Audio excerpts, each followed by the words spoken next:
Salut, je voudrais voir avec toi aujourd'hui l'importance de savoir reconnaître ce que Dieu a déjà mis à ta disposition pour intervenir, pour te secourir dans ta situation. Et nous pensons souvent ne pas avoir les ressources suffisantes pour voir le Seigneur intervenir dans notre vie, alors que tout ce dont nous avons besoin se trouve déjà à portée de main. Et nous raisonnons ainsi: si je vivais dans un meilleur pays, si j'avais les bons moyens, si j'avais les bonnes personnes, si je vivais dans une autre ville, alors que, en fin de compte, Dieu a déjà mis à notre disposition les bonnes personnes ou les moyens dont nous avons besoin.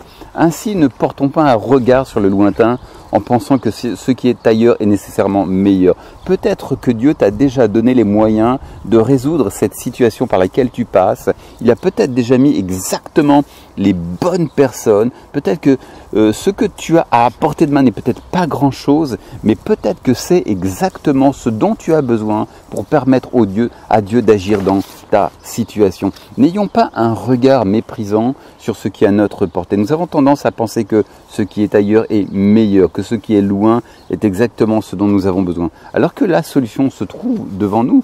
Peut-être que les personnes te semblent insignifiantes, les personnes de ton entourage direct te semblent insignifiantes, mais ils sont peut-être le canal par lequel Dieu a décidé de te bénir.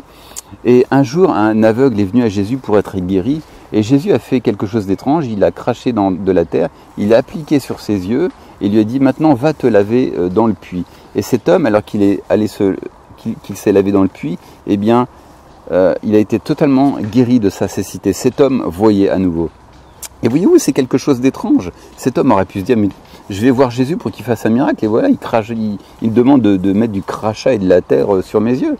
Non, cet homme n'a pas jugé Jésus, il n'a pas trouvé cet acte particulièrement bizarre, mais finalement, il a obéi et le Seigneur l'a guéri au travers de cet acte qui pourrait sembler à bien d'autres insignifiant, étrange. Cet homme n'a pas porté de regard méprisant sur ce que Christ lui a donné. Et bien souvent, nous avons un regard, entre guillemets, méprisant sur les gens. Nous, oh non, Dieu va pas utiliser cette personne, non, elle est trop insignifiante. Et on regarde trop à l'apparence. Peut-être que ce dont on dispose, c'est pas beaucoup.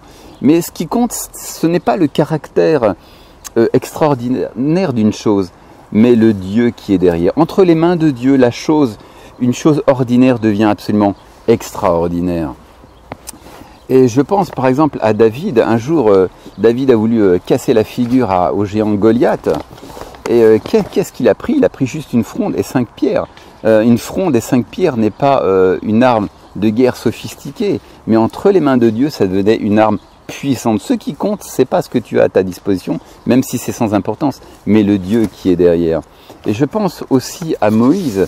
Moïse avait besoin vraiment de miracles. Dieu voulait accomplir des miracles par l'entremise de Moïse. Et un jour, il lui a indiqué un bâton. Et finalement, c'est avec ce même bâton, lorsque Moïse a brandi le bâton, eh bien, la mer s'est ouverte devant le peuple. Et je suppose que Moïse, la première fois que le Seigneur lui a dit de prendre ce bâton, eh bien, Moïse a dû se dire: quoi, ce bâton, Seigneur, je te demande un miracle, et toi, tu me donnes un stupide bout de bâton. Et pourtant, c'était exactement ce dont il avait besoin, un bout de bâton. Et ce bâton est très ordinaire, mais ce qui est le plus important, c'est le Dieu extraordinaire qui est derrière. Donc, n'est pas un regard méprisant, mais peut-être que la réponse à ton problème se trouve devant toi. Peut-être que tu as tout ce dont tu as besoin pour réussir. Je pense enfin à Samson. Samson, un jour, s'est retrouvé devant une armée de Philistins, et à lui seul, il aura cassé la figure. Il a juste pris une mâchoire d'âne, et avec cette mâchoire d'âne, il a cassé la figure à je ne sais combien d'ennemis. Et une mâchoire d'âne, c'est pas grand-chose, mais entre les mains de Dieu, cette arme, cette mâchoire d'âne, était extraordinairement puissante. Ainsi n'est pas un regard méprisant. Et ne pense pas qu'il te faut absolument la personne idéale, que tu vas devoir traverser le pays pour aller trouver la personne parfaite. Mais peut-être que Dieu t'a déjà donné les moyens de remporter du succès dans ta situation. Nous n'avons pas besoin souvent de dire Seigneur, donne-moi les bonnes personnes, donne-moi les bons moyens, mais tout simplement ouvre mes yeux sur ce que tu m'as donné. Amen. Et qu'est-ce que je pourrais dire encore? Je ne sais plus. Et lorsque vous êtes en alliance avec Dieu, lorsque vous marchez avec Dieu, vous accomplissez, même si vous n'avez pas tous les talents, parce que vous êtes en Jésus-Christ, vous accomplissez bien plus de choses que ceux qui ont beaucoup de talent. Vous savez, il y a beaucoup de gens qui ont énormément de talent dans leur vie, mais peut-être que vous n'êtes pas aussi talentueux qu'eux, mais ce qui compte, c'est que le Seigneur soit avec vous. Et lorsque le Seigneur est aux commandes de votre vie, eh bien, vous accomplissez bien plus d'exploits que ces personnes très talentueuses. Alors, je ne dis pas que des fois, le Seigneur n'enverra pas des personnes spéciales, ou même qu'il ne nous demandera pas d'aller loin. Des fois, moi, ça m'est arrivé 2 fois. La première fois, lorsque j'étais un jeune converti, Dieu m'avait dit d'aller faire une école biblique en Angleterre. Donc, c'était pas... vous voyez, je ne dis pas que c'est toujours le cas. Et puis, une autre fois, donc, je n'avais pas obéi la première fois en ce qui concerne d'aller faire cette école biblique en Angleterre. C'est 10 ans plus tard que j'ai décidé d'obéir. Et là, à nouveau, le Seigneur m'a dit de me rendre dans le nord de la France, qui était à peu près 4-5 heures de ma ville natale. Donc je ne dis pas que c'est toujours le cas, mais je pense que bien souvent, le Seigneur met les bonnes personnes, nous donne exactement les moyens dont nous avons besoin pour intervenir dans notre situation. Nous avons besoin que le Seigneur ôte cette cécité spirituelle. Il veut changer nos raisonnements, parce que peut-être qu'il a placé exactement les bons moyens à notre disposition. Et ensuite, commencez par planter en terre aussi les quelques semences. Peut-être que c'est pas grand-chose, mais commencez aujourd'hui avec les moyens qui sont les vôtres. Et ne méprisez pas, il y a une parole qui nous dit, ne méprisez pas les petits commencements. Eh bien, peut-être que tu as commencé quelque chose dans ta vie bien, ne te décourage pas. Tout commence par quelque chose de vil et de petit. Commence à planter quelques semences et n'aie pas un regard méprisant sur ces petites semences. Et Dieu recherche des gens qui ont conscience qu'il souffle dans leur direction. Prends conscience, mon frère, ma sœur, que Dieu souffle dans ta direction. Aie conscience de ça. C'est vraiment le b.a.-ba. Et un jour, l'armée, la ville de Samarie était assiégée par l'armée syrienne. Et du coup, les habitants crevaient de faim parce qu'il n'y avait plus rien à manger. Les vivres étaient coupés. Vraiment, l'armée syrienne empêchait que les denrées rentrent dans la ville de Samarie. Et à cela, il y avait aussi 4 lépreux qui avaient été mis à l'écart. Et ces gens crevaient la faim, ils étaient en train de mourir à cause de leur maladie. Et ces 4 lépreux se sont dit, il faut absolument qu'on fasse quelque chose. On ne va pas rester là, plantés comme des clous. Si on va dans la ville de Samarie, on va mourir. Et si on va vers l'armée syrienne, on va mourir. Et puis si on reste là, de toute manière, on va mourir, on n'a rien à perdre. Et ils ont pris le risque, ils sont allés voir l'armée syrienne. Et finalement, Dieu a fait un miracle. Et il a fait en sorte que il a amplifié le bruit de leurs pas, de sorte que l'armée syrienne a pensé qu'il s'agissait d'une grande armée. Et finalement, une fois que l'armée syrienne a quitté les lieux, eh bien, les 4 lépreux sont allés avertir les habitants de la ville de Samarie. Et les villes de Samarie se sont appropriées les biens des Syriens. Ils ont retrouvé la richesse, la prospérité.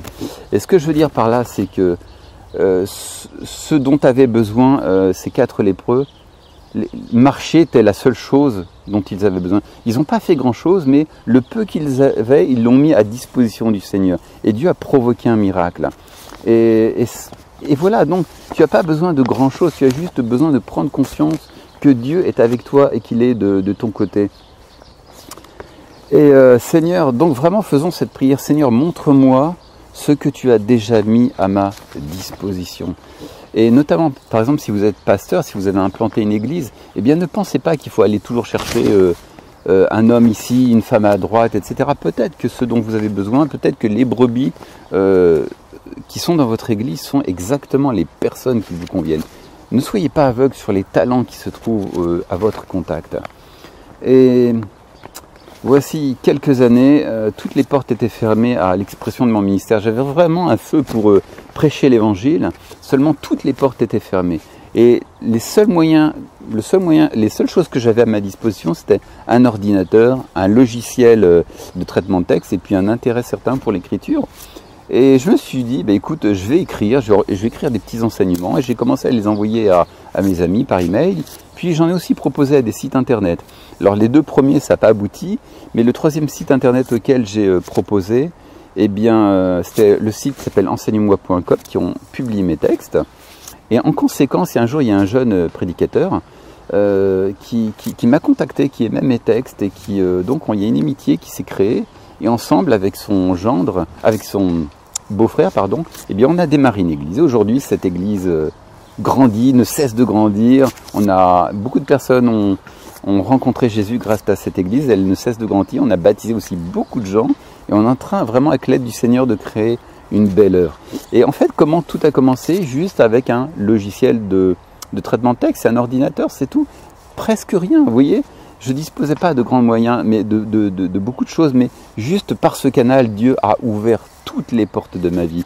Par ailleurs, j'ai écrit 3 livres. Avec toute cette ressource que j'ai accumulée, j'ai pu publier 3 livres. Aujourd'hui, je fais ces vidéos. Je prêche dans des églises, je prêche à l'étranger.